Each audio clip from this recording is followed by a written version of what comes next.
Philippians chapter 4 says, "Always be full of joy in the Lord. I say it again, rejoice. Let everyone see that you are considerate in all you do. Remember, the Lord is coming soon." Don't worry about anything. Instead, pray about everything. Tell God what you need and thank Him for all He has done. Then you will experience God's peace, which exceeds anything we can understand. His peace will guard your hearts and your minds as you live in Christ Jesus. And now, dear brothers and sisters, one final thing. Fix your thoughts on what is true and honorable and right and pure, lovely and admirable. Think about these things that are excellent and worthy of praise. We need these words today now more than ever. The world is in a panic. Fear is everywhere. And it's days like today when we really need hope. We need to look to the Lord and trust that God's hand and His kingdom and God's people are moving in a mighty way to help serve and love this community. God called us to love Him with everything we've got, right? Our heart, soul, mind, and strength. And He also told us to love our neighbors as ourselves. And today, loving our neighbors looks a little different than it did yesterday. These are unprecedented days, and it's required us to make some significant changes in the way that we do ministry. I want to tell you a little bit about some of those changes today. Infectious disease control is a priority for us every single day. When you serve the homeless community, there's always fears of an outbreak that you hear at other agencies of tuberculosis or strains of hepatitis or, all kinds of crazy diseases. And so our procedures, our protocols, the chemical agents we use, our vendors that come in and provide training and the care that we take to make sure our space is very, very clean and very, very healthy, really that hasn't changed, because as we evaluated the CDC's recommendations, we're already following those procedures. But the gatherings of people is something that we really have to make a different move on. The city and the county have put forward a declaration of emergency, and so they have suggested limiting numbers of people. But when you get down to the vulnerable population, those that are most dangerous to get this virus, their recommendation is actually no more than 10 people in a vulnerable population get together. Well, all of our folks here are vulnerable, and we have a lot more than 10. So starting today, we have initiated a new level of contingency. These are plans that we make years around the year, but today we're moving forward on these plans, and we want to let you know about some of those changes today. First off, health is primary importance. The health of our homeless friends, the health of you, a volunteer, our staff members, your health is most important. And so we want you to be protected, and we want you to do what's best for you and your family. Your mission that God put you on this earth is primarily to your family. When Jesus said, love your neighbors, that starts with the ones that share your last name and share your address. So we want you to take care of yourself primarily. Secondarily, we're asking volunteers that are over 60 or those with underlying health concerns or those who have a family member that would be vulnerable to please stay home. If you've traveled to a weird place or you've been in a lot of public settings and you think, hey, I've been to a place where I might have been exposed, please stay home. We want you to be healthy, but we also don't want you to bring, as a carrier, a danger to our community. They are vulnerable. It's weird that people think they're going to go to a homeless person and get sick from them. Today is a day, and really it's a highlighted every day, that we want to make sure that they don't get sick from you. And so we'd ask you to stay home. We'd ask you to protect yourself, protect your family.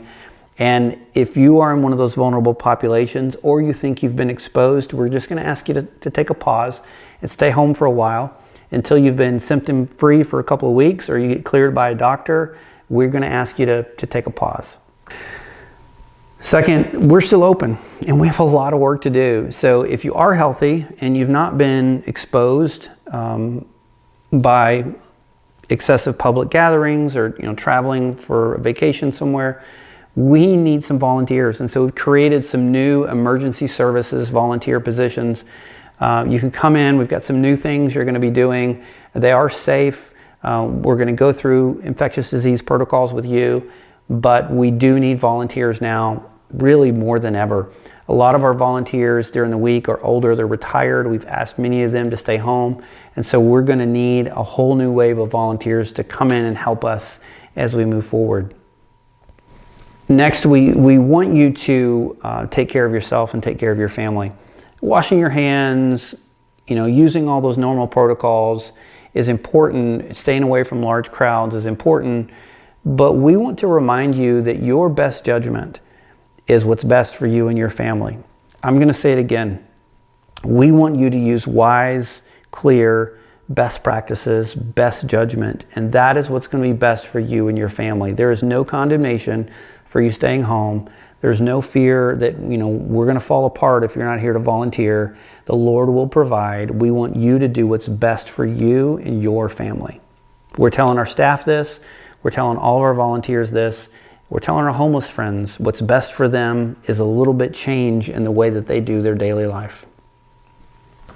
Now, our services are also going to change.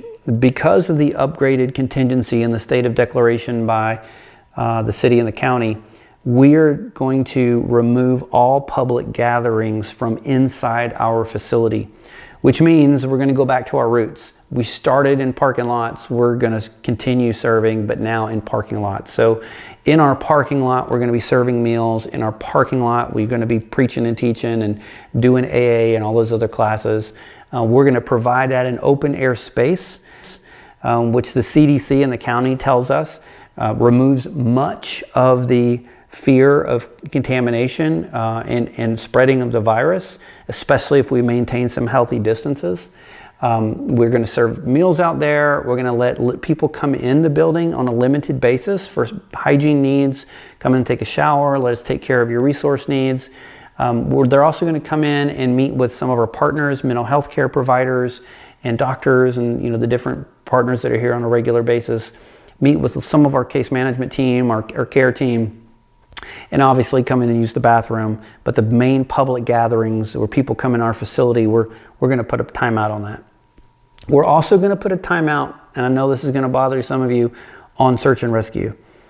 Because we serve a very vulnerable population, we don't want to take volunteers who could possibly be exposed to the virus and take them to a person that's vulnerable and now exposing them. When you pass out a bottle of water out of your car, or even one of our directories, right?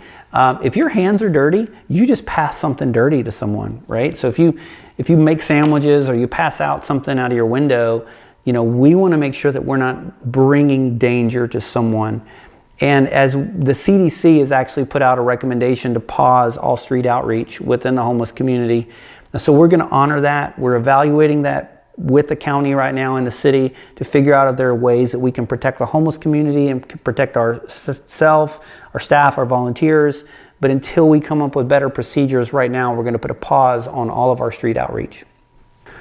We are daily monitoring the situation.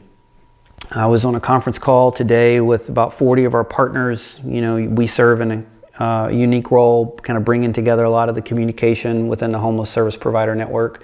I was also on a conference call with HUD and the CDC today, and met with, talked to a couple of city council members this week. I was in the basement of the Office of Emergency Management at City Hall last week. We are right in the middle of information and talking to the partners and all the agencies heavily involved. And so this is a moving target. It's changing a little bit every day. And as new information comes available, we will let you know. We'd love to hear your questions. We'd love to get some feedback from you. We'd love to hear your creative ideas. So please, if you have any of that stuff, send it to us. Leave a comment under this video and let us know how we can better serve the community together. I will let you know of a need, and this is a pretty significant need. When you go to the box stores and you see the shelves are empty, it's those box stores that send us their bulk and excess food. That's where we get it. We get about 12,000 pounds a week. So 6 tons of food is donated from these box stores, which are running out of food. So this week alone, 80% of our food donations didn't show up because the stores just don't have the resources to give. And yet the number of people we serve in the community is actually rising as the need rises in the homeless community. And as resources are running scarce, more people are coming to us for things like food.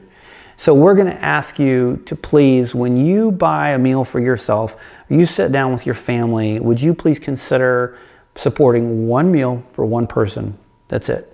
Consider one meal, which costs about $1.25 for one person when you sit with your family. You can provide, a month's worth of meals on our website, and we will use that to be able to make sure we provide hot, nourishing, healthy sustenance for people. And again, when they come in here, we're able to work with medical providers to provide some screening and to really connect them to the health services that they really need to stay healthy and to monitor the situation with them. So when you grab a bite, remember to help make sure that they can grab a bite as well. Please pray for us. Please pray for them. Please pray that the Lord would continue to provide in this market where the stock market's going crazy and people are running out of toilet paper, and all the fear and the pandemonium and all the panic that you see on TV and all the social media. Pause and know that the Lord is good. Know that the Lord is in control. Know that hope doesn't come in a cure for a disease. Hope doesn't come in a test kit or a clean bill of health. Hope comes from the Lord himself. That's who we look to. That's who we're praying to today. And that's who we hope our homeless friends will look to for the rest of their lives. And so thank you for your continued support. Thank you for your participation in the ministry here. May the Lord bless you. Please pray for the homeless.